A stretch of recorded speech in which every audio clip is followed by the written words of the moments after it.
Hi hello friends, welcome back to Gayatramma Kannada vlogs channel. Friends, ಇವತ್ತು Monday ಲಾಗ್ನ share ಮಾಡ್ಕೊತಾ ಇದ್ದೀನಿ. ಸೊ ಇವತ್ತು ಟಿಫನು ಇಡ್ಲಿ ಮಾಡಿದ್ದೆ. ಸೊ ಇಡ್ಲಿ ಚಟ್ನಿ ರೆಡಿಯಾಗಿದೆ.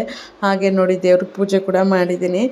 ಮಧ್ಯಾಹ್ನ ಹಾಗೆ ನಾವು ಕಾರ್ನಿಂದ ಸೂಪ್ ಮಾಡ್ಕೊಂಡ್ವಿ. ಸೊ ಮಧ್ಯಾಹ್ನ ರಸಮ್ ಮಾಡಿಕೊಂಡೆ. ಹಾಗೆ ನಾನು ರಸಮ್ ಜೊತೆಗೆ ಪಲ್ಯ ಒಂದಿರಲಿ ಅಂತ ಅಂದ್ಬಿಟ್ಟು ನಾನು ಇವಾಗ ತೊಂಡೆಕಾಯಿ ಪಲ್ಯ ಮಾಡ್ಕೊತಾ ಇದ್ದೀನಿ. ನೋಡಿ, ಸಿಂಪಲ್ಲಾಗಿ ಒಗ್ಗರಣೆ ಹಾಕ್ಕೊಂಡು ನಾನು ಈಗ ತೊಂಡೆಕಾಯಿ ಎಲ್ಲ ಹಾಕ್ಕೊಂಡು ನಾನು ಪಲ್ಯ ಮಾಡ್ತಾಯಿದ್ದೀನಿ. ಈರುಳ್ಳಿ ಟೊಮೊಟೊ ಚೆನ್ನಾಗಿ ಹಾಕಬೇಕು. ತೊಂಡೆಕಾಯಿ ಉದ್ದುದ್ದಕ್ಕೆ ಹಚ್ಕೊಂಡಿದ್ದೀನಿ. ಚೆನ್ನಾಗಿ ಬೆಂದಮೇಲೆ ಗರಂ ಮಸಾಲ ಎಲ್ಲ ಹಾಕಿ ಪಲ್ಯ ರೆಡಿ ಮಾಡ್ಕೊಂಡಿದ್ದೀನಿ. ನೋಡಿ, ಅನ್ನ ರಸಮು ಮತ್ತು ತೊಂಡೆಕಾಯಿ ಪಲ್ಯ. ಪಾಪುಗೆ ಊಟ ಮಾಡಿಸ್ತಾ ಇದ್ದೀನಿ. ಅವಳಿಗೆ ಅನ್ನ ಮಜ್ಜಿಗೆ ತಿನ್ನಿಸ್ತಾ ಇದ್ದೀನಿ. ಸಾಂಬಾರು ಕೂಡ ಒಂಚೂರು ತಿನ್ನಿಸ್ದೆ. ಸಾಂಬಾರು ಬೇಡ ಅಂದ್ಲು, ಅದಕ್ಕೆ ಅನ್ನ ಮಜ್ಜಿಗೆ ತಿನ್ನಿಸ್ತಾ ಇದ್ದೀನಿ. ಅವ್ರ ಅಪ್ಪ ಮೇಲೆ ಆಡಿಕೊಂಡು ಕುಣ್ಕೊಂಡು ಹೇಗೆ ನನ್ನ ಮಗಳು ಆಟ ಆಡ್ತಿದ್ದಾಳೆ ನೋಡಿ. ಮಕ್ಕಳಿಗೆ ಊಟ ಮಾಡಿಸೋದೇ ತುಂಬಾ ಕಷ್ಟ ಅಲ್ವಾ ಫ್ರೆಂಡ್ಸ್? ನನಗಂತೂ ತುಂಬ ಕಷ್ಟ.